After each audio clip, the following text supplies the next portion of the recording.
دن کے 11 بجے ہیں۔ السلام علیکم، یہ ریڈیو پاکستان ہے۔ عامر ہاشمی سے خبریں سنیے۔ پہلے اہم خبروں کا خلاصہ۔ وزیر اعظم نے کہا ہے کہ بلوچستان میں سیکیورٹی اور معاشی چیلنجز سے نمٹنے کے لیے قومی اتحاد انتہائی اہمیت کا حامل ہے۔ وزیر داخلہ نے غیر قانونی ترک وطن میں ملوث مافیاز کے خلاف سخت اور بلا امتیاز کارروائی جاری رکھنے کی ہدایت کی ہے۔ اقوام متحدہ میں پاکستان نے شام میں ایک جامع سیاسی عمل کے لیے ایک حمایت جاری رکھنے کے عزم کا اعادہ کیا ہے۔ اور پاکستان اور سری لنکا کے درمیان دوسرا T20 کرکٹ میچ آج دمبولا میں کھیلا جائے گا۔ اب خبریں تفصیل کے ساتھ۔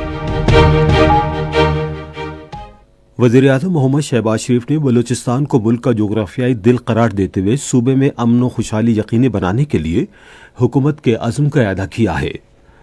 انہوں نے کوئٹہ میں سیاسی رہنماؤں، ارکان پارلیمنٹ اور صوبائی وزراء سے خطاب کرتے ہوئے کہا کہ قومی اتحاد اور صوبے وفاق کا مضبوط تعاون بلوچستان کے معاشی اور سیکیورٹی مسائل پر قابو پانے کے لیے ناگزیر ہے۔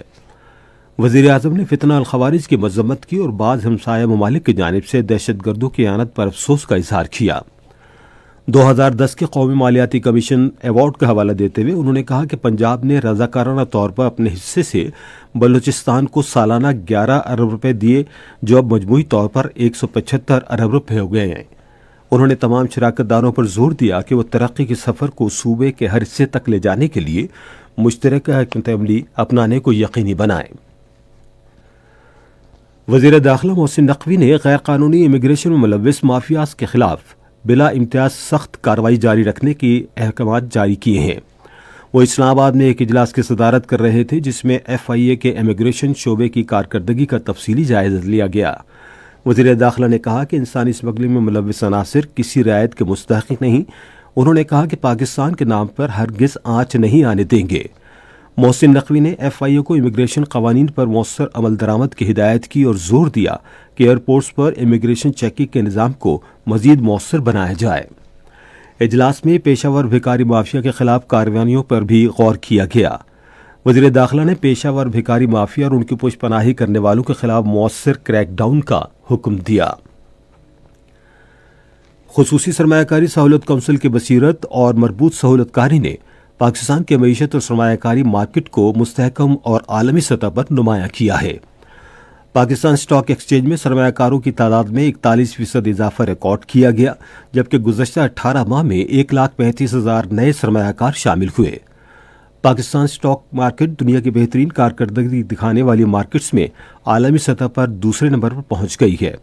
اسٹاک مارکیٹ کی بلندی پاکستان میں سرمایہ کاری کے لیے بہتر ماحول پر عالمی سرمایہ کاروں کے اعتماد کا مظہر ہے۔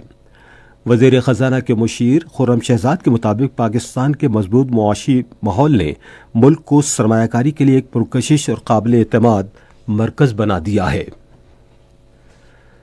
امریکہ میں پاکستان کے سفیر رضوان سعید شیخ نے امریکی ہاؤس آرمڈ سروسز کمیٹی کے چیئرمین مائک راجرز سے ملاقات کی اور دو طرفہ تعلقات پر تبادلہ خیال کیا۔ پاکستانی سفیر نے کہا کہ گزشتہ سال پاک امریکہ تعلقات میں نمایاں پیش رفت ہوئی ہے۔ انہوں نے کہا کہ اس سال تعاون کے دائرہ کار کو مزید وسعت دی جائے گی۔ رضوان سعید شیخ نے کہا کہ پائیدار علاقائی امن و استحکام کے لیے امریکہ کا عزم اور مسلسل تعاون انتہائی اہم ہے۔ گزشتہ سال مئی کے واقعات کی طرف توجہ مبذول کرواتے ہوئے پاکستان کے سفیر نے کہا کہ بھارت کے غیر ذمہ دارانہ اور جارحانہ رویے سے خطے کی سلامتی کو شدید خطرات لاحق ہیں۔ انہوں نے کہا کہ پاکستان اور بھارت کے درمیان بنیادی حل طلب اور توجہ کو متقاضی مسئلہ کشمیریوں کا حق خود ارادیت ہے۔ اقوام متحدہ میں پاکستان نے شام کی ملکیت اور قیادت میں ایک جامع سیاسی عمل کی طرف واپسی کی تصدیق کی ہے۔